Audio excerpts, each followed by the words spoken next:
L'histoire de Mishka, le petit ours, commence au pire moment de l'hiver.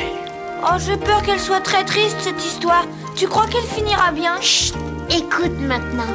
Je vais vous raconter l'histoire d'un petit ours qui se réveille tout triste un beau matin. Mishka. Mishka s'en allait dans la neige en tapant des talons, comme le jour commençait de blanchir la fenêtre de chez lui, c'est-à-dire de la maison d'Élisabeth, sa jeune maîtresse, qui était une petite fille impérieuse et maussade.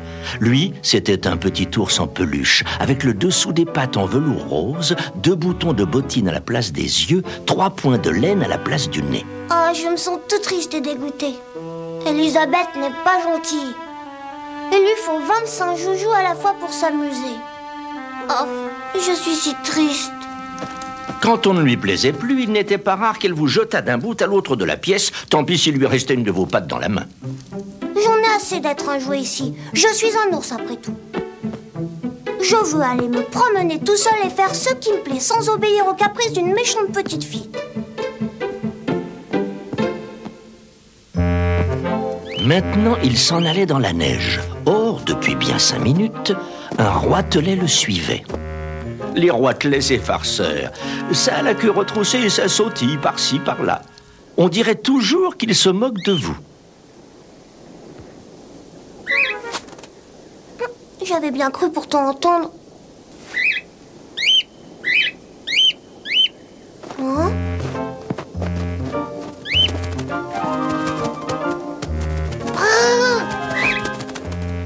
Traderitera, tralala. C'est très amusant d'être un petit ours qui se promène dans la campagne. Je veux plus jamais être un jouet. Après ça, au pied d'un arbre, il trouva un pot de miel. Une paysanne l'avait perdu sans doute au retour du marché. Mishka ne savait pas dévisser le couvercle.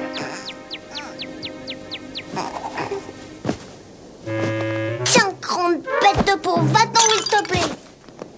Et voilà le miel.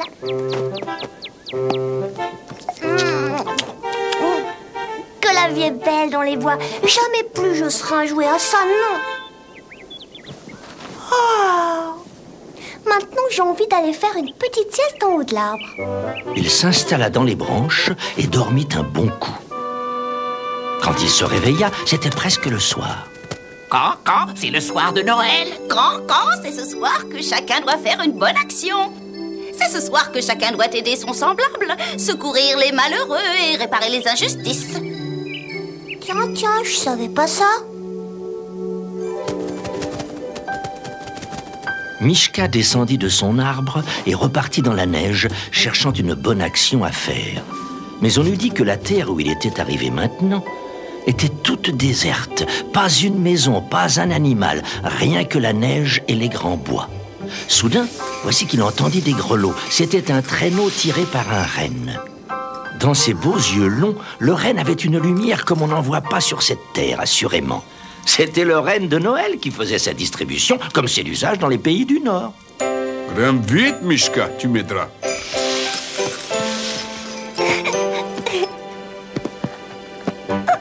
C'est amusant.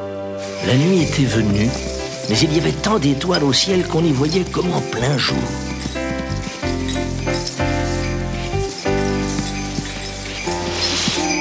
Mishka s'amusait comme un fou. S'il était resté sage petit joujou, aurait-il jamais connu une nuit pareille?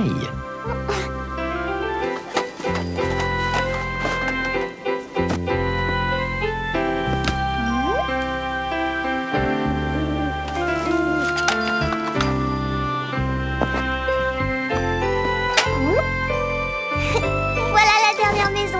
Reine, il n'y a plus rien dans ton sac. Oh? Et ma bonne action dans tout ça. Dans cette cabane, il y a un petit garçon malade. Ses bottes seront vite devant la cheminée. Ah, c'est si bon se promener tout seul. Alors Mishka fit un soupir, embrassa d'un coup d'œil la campagne et, haussant les épaules, levant bien haut ses pattes, une, deux, pour faire sa bonne action de Noël, entra dans la cabane, s'assit dans une botte et attendit le matin. Oh, elle est déjà finie ton histoire? Est-ce que le petit garçon se réveille? Est-ce que Mishka est redevenu un jouet? Mon histoire est finie.